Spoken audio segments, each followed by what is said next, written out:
আপু আপু 10 টাকা দেন না, ভাত খাবো। আপু আপু 10 আচ্ছা টাকা দাঁড়াও, দেন না, ভাত দিচ্ছি, খাবো। দাঁড়াও। এগুলো টাকা দিয়া কি লাভ? ওরা তো টাকা দিয়া ডেন্ডি খায়। বুঝে দেখেন, দৌড় দিল। আমি ওরে টাকা দিছি ভাত খাওয়ার জন্য, এখন ওই টাকা দেওয়া কি করবে ওইটা আমার দেখার বিষয় না। এই সুফিয়া, চল তো।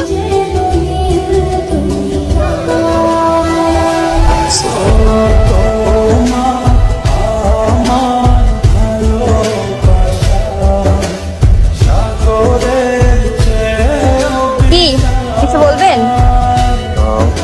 আচ্ছা, আপনি প্রতিদিন এখানে কুকুরকে খাবার দেন কেন? আচ্ছা, আমি এখানে প্রতিদিন আসি, আপনি জানেন কিভাবে? কি ফলো করতেছেন? প্রেম টেমের চক্কর, তাই তো? অ্যামেজিং। দেখছেন কত রাত ধরে আমি এই চিন্তায় মগ্ন ছিলাম যে আপনার কিভাবে মনের কথা বলবো। আপনি তো আমার মাথার টেনশনটাই দূর করে দিয়েছেন। Yes, I love you. আচ্ছা, আপনি তো আমার সম্পর্কে কিছুই জানেন না, এখন আপনি তো আমার চেহারাই ভালো করে দেখেন নাই, দেখছেন শুধু চোখ। আমার নাক বোচা, দাঁত উঁচা, নিকাপ উঠাইলে ভালোবাসা সব জানলা দিয়ে পলাইবো। আচ্ছা, হ্যাঁ বলে দিলে কি করবেন? কোথাও ঘুরতে নিয়ে যাবেন, বলবেন বোরকা সরাতে। যদি চেহারা ভালো লাগে তাহলে ঠিক, আর যদি চেহারা ভালো না লাগে তাহলে তো আপনাকে আর খুঁজেই পাওয়া যাবে না। আরে না না, আমি তো এরকম ছেলেই না। তাহলে আমি আপনাকে একটা ভালো আইডিয়া দিই, হুম। আমাকে বিয়ে করেন। বিয়ে? হ্যাঁ, বিয়ে, তারপর ভালোবাসা নিয়েন।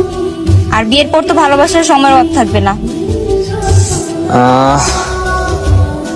কথায় যুক্তি আছে, বাট বিয়ে। দেখছেন না বিয়ের কথা শুনে কিভাবে চেহারা রং বদলাই গেল? আমি জানতাম এগুলা ভালো লাগা, ভালোবাসা না। কি রে, কারে খুঁজিস? না কাউকে। Excuse me. আরে জয়, আপনি? আমি তো ভাবছি বিয়ের কথা শুনে আপনি পালিয়ে গেছেন। আচ্ছা শোনেন, এসব প্রেম টেমের চক্কর বাদ দেন, আজকে থেকে আমরা ভালো ফ্রেন্ড হয়ে থাকি। সোফিয়া, আমরা বিয়ে করব।